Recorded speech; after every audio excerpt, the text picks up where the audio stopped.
بسم اللہ الرحمن الرحیم۔ السلام علیکم ورحمۃ اللہ وبرکاتہ۔ یہ دو ایسے نوجوانوں کا قصہ ہے جو مدینہ شہر سے ترکی سیر سپاٹے کے لیے گئے۔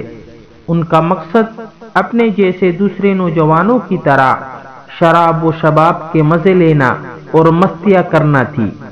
استنبول پہنچتے ہی ندیدوں کی طرح انہوں نے سب سے پہلے کچھ کھانے پینے کی اشیاء کے علاوہ اپنا مدعا اول شراب کی بوتلیں خریدی اور ٹیکسی پر بیٹھ کر ہوٹل کی طرف روانہ ہوئے۔ ہوٹل انہوں نے شہر کے مضافات میں جا کر ایسا پسند کیا جہاں انہیں کوئی جاننے پہچاننے والا نہ دیکھ سکے۔ کاؤنٹر پر رجسٹریشن کراتے ہوئے کلرک کو جیسے ہی پتہ چلا یہ دونوں وہ مدینہ شہر سے آئے ہیں تو اس نے عام کمرے کے ریٹ میں ان کو ایک سویٹ کھلوا کر دے دیا۔ اہل مدینہ چل کر ان کے ہوٹل میں آ گئے ہیں، اس کی خوشی دیدنی تھی۔ دونوں کمرے میں پہنچے اور بس بوتلیں کھول کر میدے میں انڈیلنے بیٹھ گئے۔ ایک تو کم ظرف نکلا، کچھ ہی دیر میں نشے میں مدہوش ہو کر سو گیا، جبکہ دوسرا نیم مدہوش باقی کی بوتلوں کو کل کے لیے چھوڑ کر سو گیا۔ ان کو سوتے ہی کچھ دیر گزری ہوگی کہ کسی نے دروازہ کھٹکھٹایا۔ صبح کے 4:30 بجے تھے۔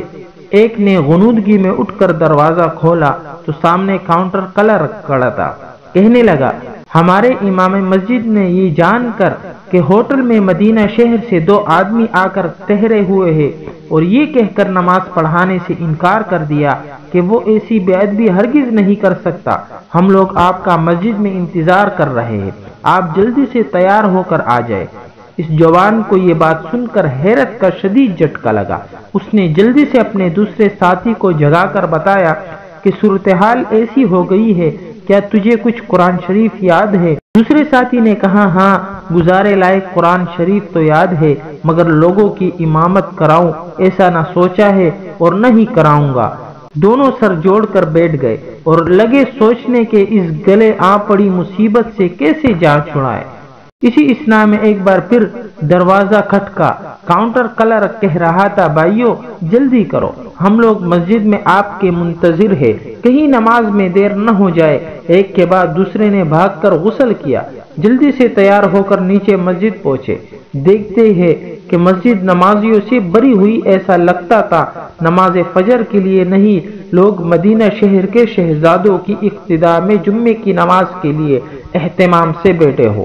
ایک جوان کہتا ہے، میں مصلی پر چڑھا، اللہ اکبر کہہ کر لڑکھڑاتی زبان سے الحمدللہ رب العالمین پڑھا۔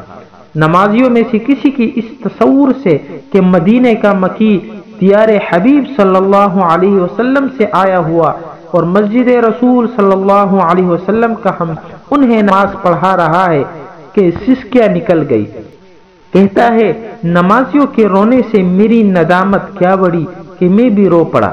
سورۃ الفاتحہ کے بعد میں نے محض سورۃ الاخلاص ہی پڑھی، مگر اپنے پورے اخلاص کے ساتھ نماز ختم ہوئی۔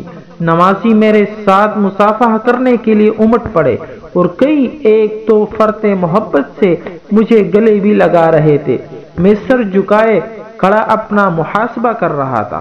اللہ نے مجھ پر اپنا کرم کیا اور یہ حادثہ میری ہدایت کا سبب بن گیا۔